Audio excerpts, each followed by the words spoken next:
Have you ever met a person that mistakes your kindness for weakness or does things that drives you out of character, and it's not until you come out of character that they realize that they should be in character?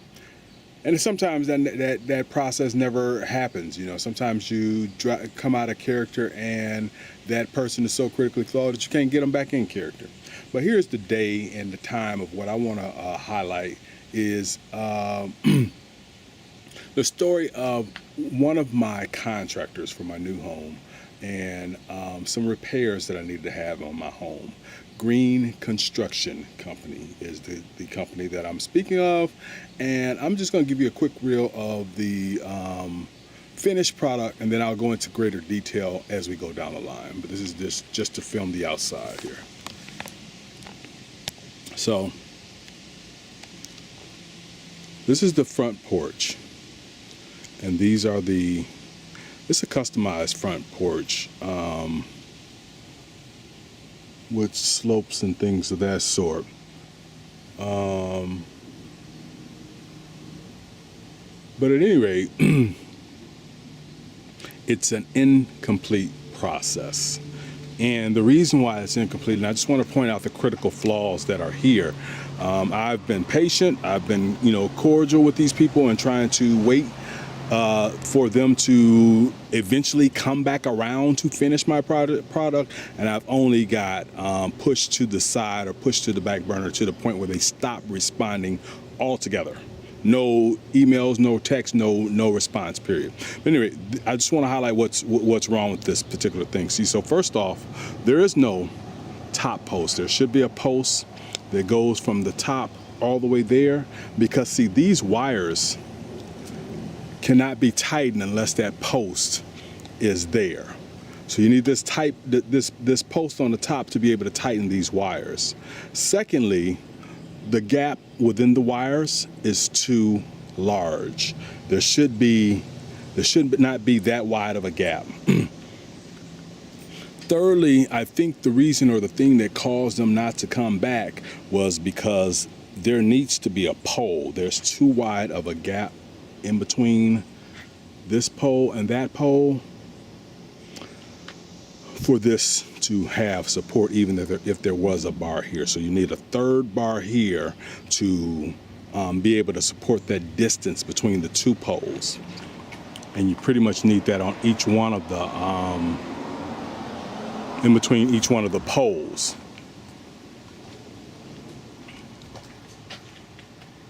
And I just set this one here because I had spoken to Green Constructions in Home Depot, and they were supposed to come by and show up last Saturday to finally fix the repairs after avoiding me for months. They were supposed to show up to finally fix the repairs, and sure enough, it was a no call, no show.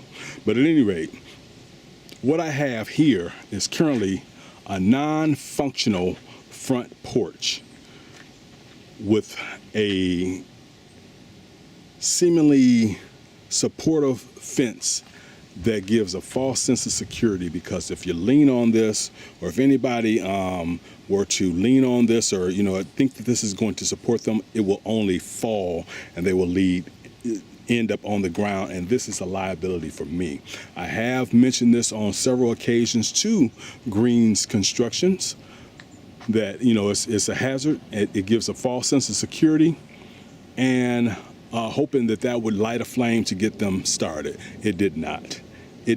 So we'll start the story of my experience with Green's Construction Company and the bad taste that was left in my mouth from this particular contractor.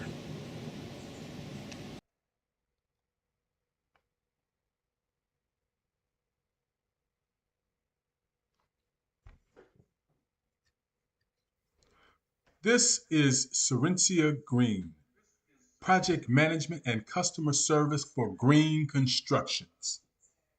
This is Marcus M. Sr., General Contractor and doing the work for Green Construction. Here is the happy couple.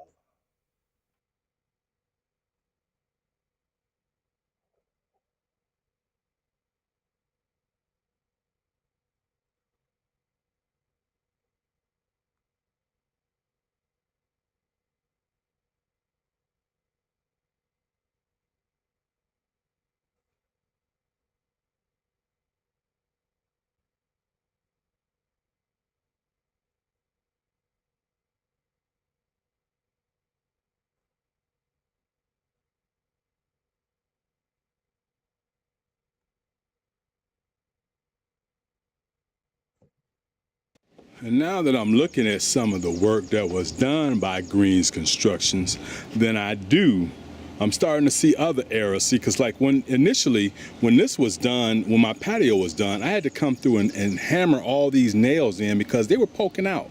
They were poking out, and they would, you could scratch yourself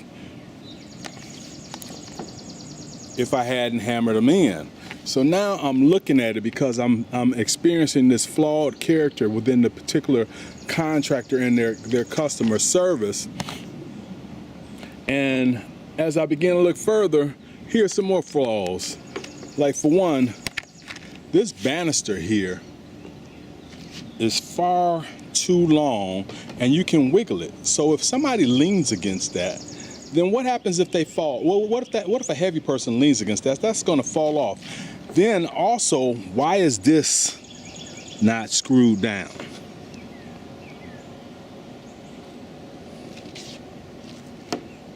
And then the contractor or his wife, Serencia Green, I guess has contacted NACA to tell them that I had some off the deal or under the hand contract with the husband. No, baby, you didn't fix the stuff that you were paid to do, and you're not doing me a favor by doing something that I paid you to do. You begged for the shoestrings. So if this was a shoestring budget, then you could have kept it moving. But when I was out, and I should have went with my first instinct, because my first instinct told me that her mouth is a little flip, and that I was going with another contractor. When she found out that I was going with a different contractor, she pretty much adjusted her price to outbid that contractor, and that's how she ended up getting the project.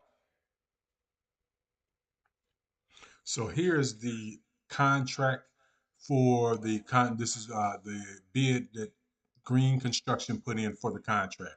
Now, shoestring budget. I don't have $20,000 for somebody to just play with my money and do unfinished product or unfinished work. I don't have $20,000. That's not a shoestring budget. This is the amount that this is the bid for the patio, the back part that I just showed you. And it was, they charged me $12,000 for the patio. The patio is unstable as well. It doesn't have as many support beams as is needed. And you saw how the wood was not, properly nailed down, and then some of the nails were coming through the wood. That's fine. Not trying to nickel and dime. I will suffer the loss of the patio. I just need my front steps repaired or my funds returned. Here's the ending project or the proposal, and I think it came out to $16,955. I paid $1,975 for the front porch, and then I added an additional $1,000 because I realized it was a customized job and needed a little extra work. So I patronized for another $1,000. So I paid $3,000 roughly for that shoestring poles that they put up on the front of my front porch that's not even secure.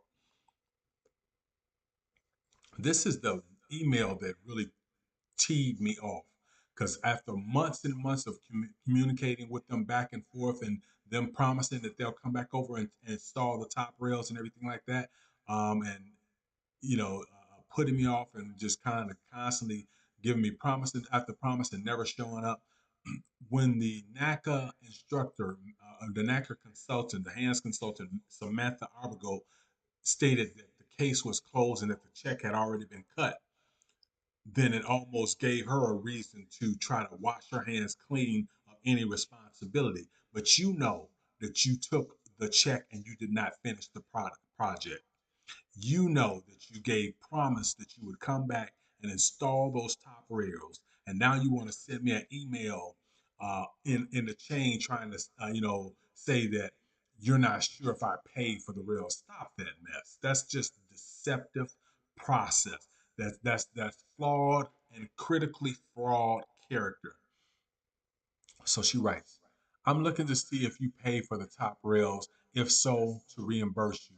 There is no need to add Samantha because this is closed through NACA, and Maurice did way beyond the scope of work for less than what's paid just to help you out.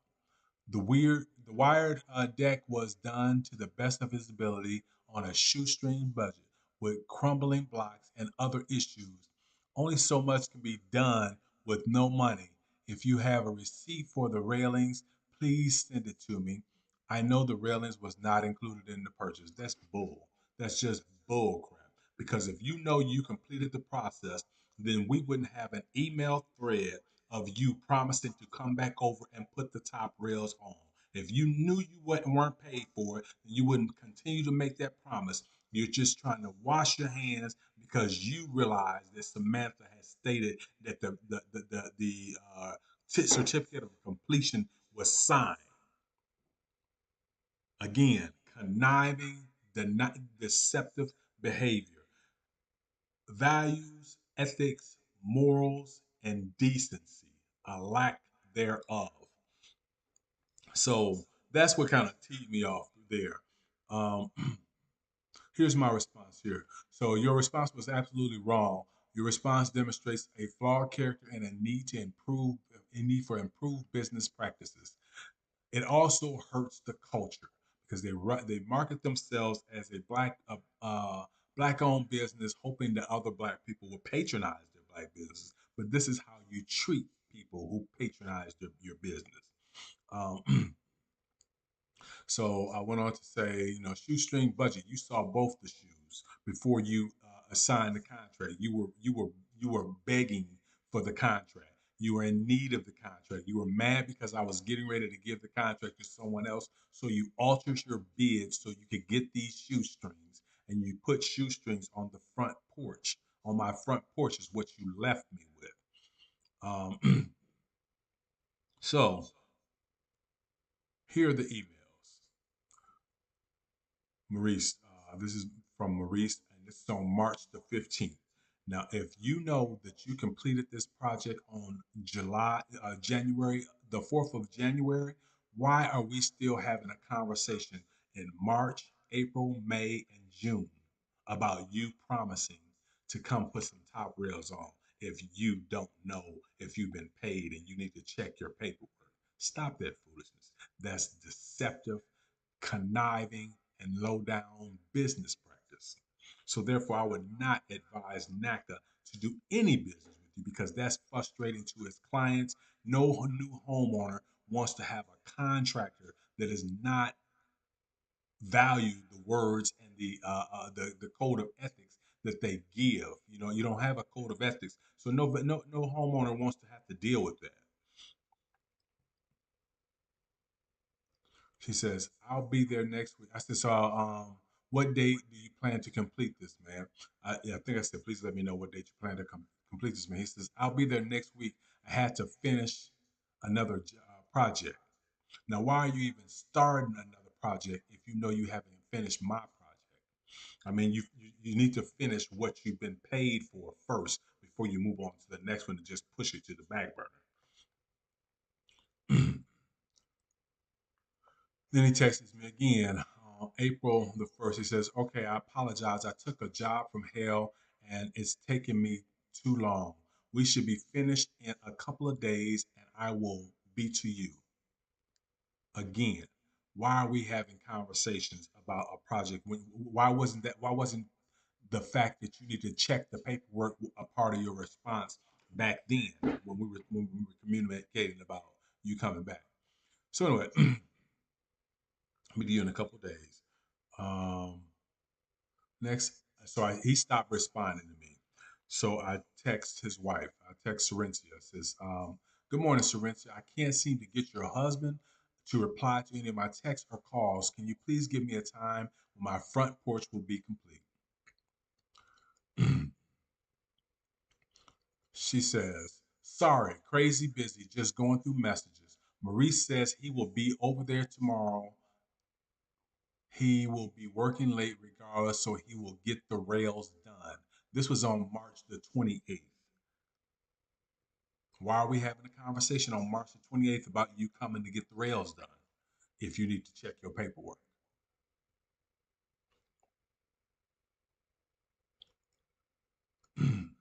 This is what the continued message. "I'm beating bushes looking for someone with capability to work. The struggle is real." See, so the struggle is what you said. But basically, what's happening is that they're starting to get other projects from NACA because I was giving NACA a good word, a good reference on their work, and now they're starting to pick up other projects with NACA. I wouldn't advise NACA to use them at all because people who have a home and go through the NACA process, it's the tedious process. Nobody needs to deal with a contractor that can't live up to the words or the expectation of what they say. If your word is not valid, then who wants to do business with you? So she says, "Cutting bushes, trying to find somebody to do this, to do the work."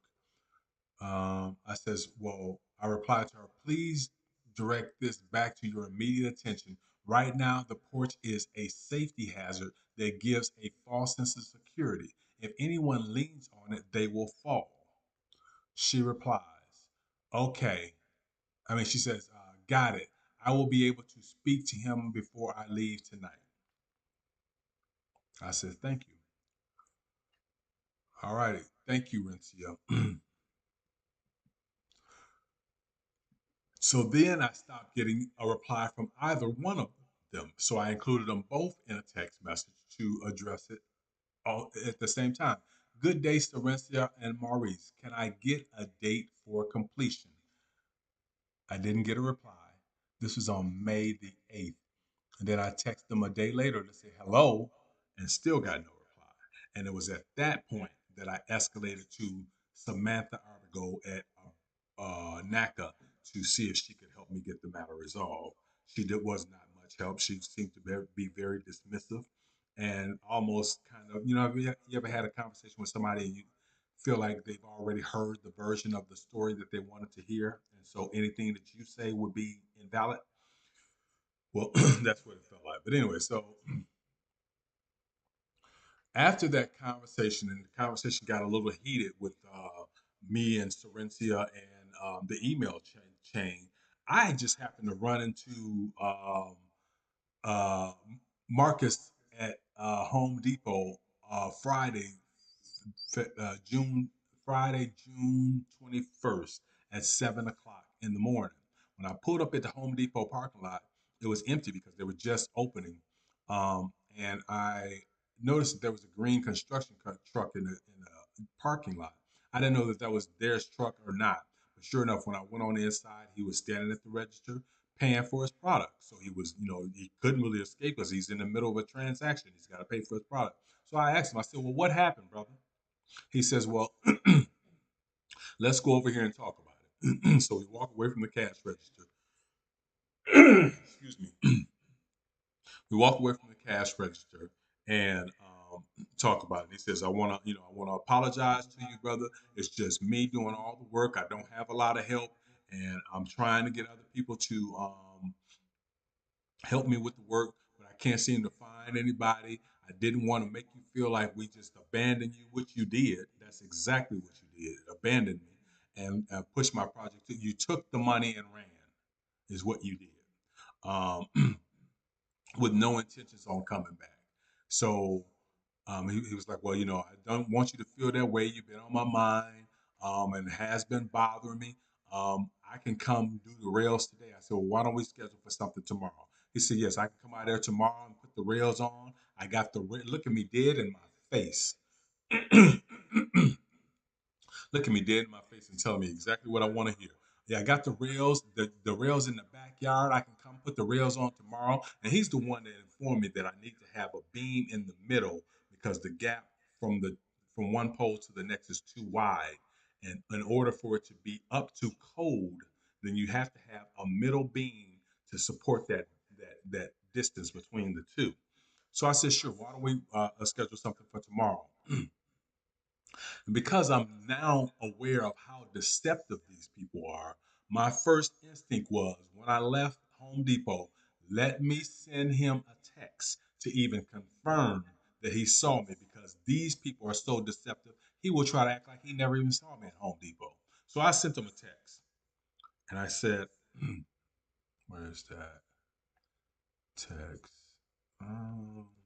Right here.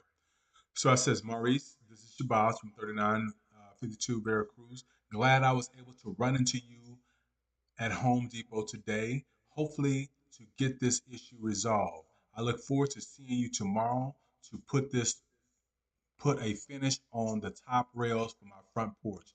Please give me a ETA for Saturday. I sent this text at 7 a.m., 7:35 a.m. I did not get a reply. I did not get a reply. Then 12 o'clock came around, so I called the number. I called the number to see um, if if the number was valid. I didn't leave a message. I just hung up. When I hung up, he called me right back. This is the return call. My outgoing call at 12:53. His incoming call at 12:54. We only talked for 2 minutes. There was not a lot of reason to talk. We had already discussed what it was. We just need to confirm what time he was going to come. He said he would be here at 11 o'clock to get the put the top rails on and get the project finished. Sure enough, Saturday came around. There was no call, no show, and so I don't know that I'll be able to get my money back. I do plan to take this matter to court.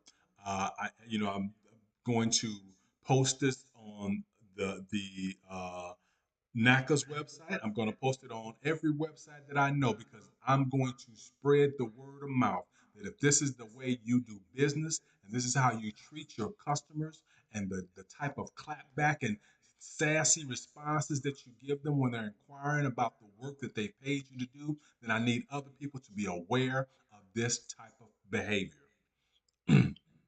I don't know that I'll get the money back, but long as I can shine a light on your flawed character, then that's gratifying enough for me.